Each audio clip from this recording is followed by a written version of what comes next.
വേണ്ടി അപ്പൊ ഒരു വട്ടം ഞാൻ പറഞ്ഞാണ് അല്ലേ? എന്നോട് പറഞ്ഞ എന്റെ ചെറിയൊക്കെയാണ് പറഞ്ഞില്ലേ? ഇവിടെ വാ ഓളെ കേട്ടില്ല പറഞ്ഞിക്കണേ, ചോദിച്ചോക്ക്.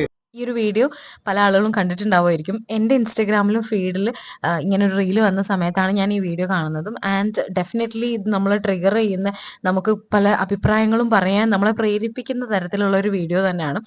ഭാര്യനെ അടിക്കുക അല്ലെങ്കിൽ പാർട്ട്ണറിനെ ഉപദ്രവിക്കുക എന്ന് പറയുന്നത് വളരെ മോശമായിട്ടുള്ള കാര്യമാണ് എന്നുള്ളതും അത് റിയാക്ട് ചെയ്യേണ്ട കാര്യമാണെന്നുള്ളതും എല്ലാവർക്കും അറിയുന്നവരുണ്ട്. ഒരുപാട് ആളുകൾ കമന്റ് സെക്ഷനിലൊക്കെ പറഞ്ഞിട്ടുണ്ട് അയാൾ ഭാര്യക്കും അതിനുള്ളൊരു അറിവും ബുദ്ധിയും മെച്യൂരിറ്റിയും പ്രായവും ഉണ്ട് എന്നാണ് ഞാൻ മനസ്സിലാക്കുന്നത്. പക്ഷെ ഈ ഒരു വീഡിയോ കണ്ടപ്പോൾ അതിനോടൊപ്പം തന്നെ ഇമ്പോർട്ടൻ്റ് ആയിട്ടുള്ള ഒരു മറ്റൊരു കാര്യം ഞാൻ ഒബ്സർവ് ചെയ്തത് എന്താണെന്ന് വെച്ച് കഴിഞ്ഞാൽ അവിടെ കുട്ടികളുണ്ടായിരുന്നു എന്നുള്ളതാണ്. ഇങ്ങനെ ഒരു അഗ്രസീവ് ബിഹേവിയർ കാണിക്കുന്ന സമയത്ത് അവിടെ ചൈൽഡ് അല്ലെങ്കിൽ ചിൽഡ്രൻ ഉണ്ട് എന്നുള്ള ഒരു ഫാക്ടർ ഭയങ്കരമായിട്ട് ബുദ്ധിമുട്ടുണ്ടാക്കി. അപ്പോൾ ഇദ്ദേഹത്തിന്റെ വീഡിയോന്റെ ബേസിസിൽ മാത്രമല്ല ഞാൻ പറയുന്നത്, ജനറലി ആണ് ഞാൻ പറയുന്നത്.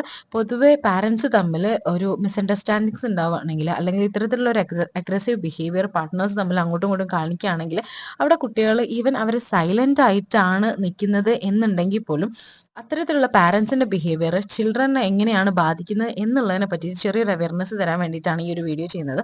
പൊതുവെ ഇത്തരത്തിലുള്ള ബിഹേവിയർ പാരൻസ് കാണിച്ചു കഴിഞ്ഞാൽ, ഇത്തരത്തിലുള്ള ബിഹേവിയർ ഇൻ ദ സെൻസ് പാർട്ട്ണറിനെ ഉപദ്രവിക്കുക എന്നുള്ളത് മാത്രമല്ല, ഏതും ഈവൻ വാക്കുകൾ കൊണ്ടാണെങ്കിലും ഭയങ്കര ഷൗട്ട് ചെയ്ത് സംസാരിക്കുക, അഗ്രസീവായിട്ട് എന്തെങ്കിലും സാധനങ്ങൾ എടുത്ത് താഴെ എറിഞ്ഞ് പൊട്ടിക്കുക, അത്തരത്തിലുള്ള പല ബിഹേവിയറും ഉണ്ടാവുമായിരിക്കും.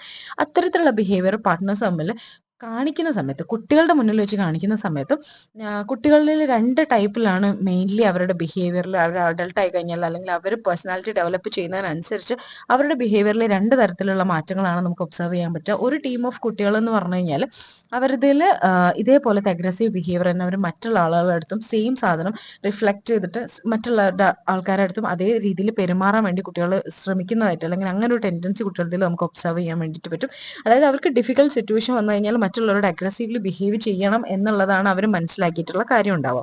അതേ സമയത്ത് വേറൊരു കാറ്റഗറി ഓഫ് കുട്ടികൾ എന്ന് പറഞ്ഞാൽ അവർ ഭയങ്കര ആങ്ഷ്യസ് ആയി മാറും. ലൈക്ക് അവർക്ക് ഭയങ്കര പേടിയായിരിക്കും. ഇങ്ങനത്തെ സിറ്റുവേഷനിലൂടെ കടന്നു പോയതായതുകൊണ്ട് അവർക്ക് ഭയങ്കര ലൈക്ക് ഫിയർ ഉണ്ടാവുന്ന ഒരു സിറ്റുവേഷൻ ഉണ്ടാവും. അതുകൊണ്ട് തന്നെ അവർക്ക് ഏത് സിറ്റുവേഷൻസ് വന്നാലും സ്വന്തമായിട്ട് ഫേസ് ചെയ്യാൻ പേടിയായിട്ട് അവർ ഭയങ്കരമായിട്ടും ഇൻട്രോവേർട്സ് ആയി പോകുന്ന അല്ലെങ്കിൽ ഭയങ്കര ആങ്ഷ്യസ് ആയി പോകുന്ന സിറ്റുവേഷൻസ് ഉണ്ടാവുമായിരിക്കും. നമ്മുടെ കുട്ടികൾ മേ ബി സൈലന്റ് ആയിരിക്കുമ്പോൾ അവരത് ശ്രദ്ധിക്കുന്നില്ല എന്നായിരിക്കും നമ്മൾ വിചാരിക്കുന്നുണ്ടാവുക. പക്ഷെ അൺബീറ്റബിൾ ആയിട്ടുള്ള ബെസ്റ്റ് ഗ്രേറ്റസ്റ്റ് ഒബ്സർവേഴ്സ് ആണ് ചിൽഡ്രൻ എന്ന് പറയുന്നത്. നമ്മൾ വിചാരിക്കുന്ന പോലെയല്ല, അവരെല്ലാ കാര്യങ്ങളും ഒബ്സർവ് ചെയ്യുന്നുണ്ട്.